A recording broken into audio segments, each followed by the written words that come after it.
Thank you, Mr. Soros. To our next speaker, my good friend Alan Salzman, who's co-founder of Vantage Venture Partners and has invested, I think, in more than 300 companies over time, and with a total of $5 billion of assets under management.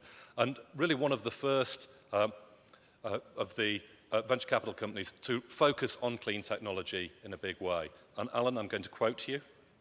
So Alan says, "Entrepreneurs are the engine of innovation in this country.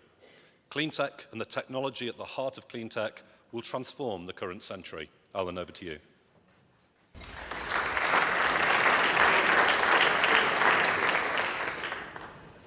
Thank you, Steve, and thanks to the Climate Group and the other organizers of this session. I think I'm here in part to speak a tone of optimism amidst some of the concerns that are being raised, because my firm and others in similar pursuits to us every day work with the talented entrepreneurs who are devising the solutions and are looking to validate the technologies that will enable us to move to a low-carbon and more sustainable economy globally. And so I come to you with a bit of good news in that the solutions are at hand. We have, as we stand here today, seen validated and developed solutions to enable these lights to go away and be replaced by solid-state lighting that'll save 85% of the energy currently spent on lighting, which, as many of you know, is in turn roughly 20% of all electricity use in North America, Europe, and other parts of the world.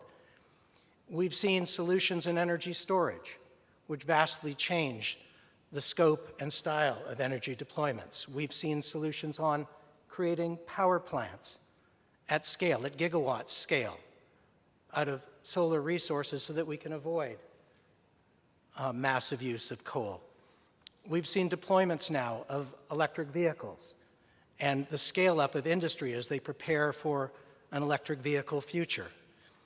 We've seen municipal water treatment facilities developed and deployed that strip the unwanted nutrients out of the waste streams and reuse them in productive, constructive ways and better economically provide for the solution needed. We've seen next-generation wind turbines. We've seen algae-based petrochemical and fuel solutions, and so on. As we make our grids smarter, as we develop building materials such as we see going on in New York City with the windows of the Empire State Building being replaced with ones of great significance in our value. And so I and my colleagues come to you with a full state of optimism that the technological solutions are being developed, and now we need to deploy them, and we need to deploy them at scale, and we need to move down a learning curve, because the only practical solutions to these problems is to develop innovative technological solutions that are cheaper and better than what we are currently doing. We cannot assume that the world will deploy solutions that come at enormous economic cost. It is an optimism that may not be well-founded. But we are absolutely convinced that we have within our reach the ability to deploy solutions that not only are economically viable, but are better than the current systems that are at this point antiquated and outdated.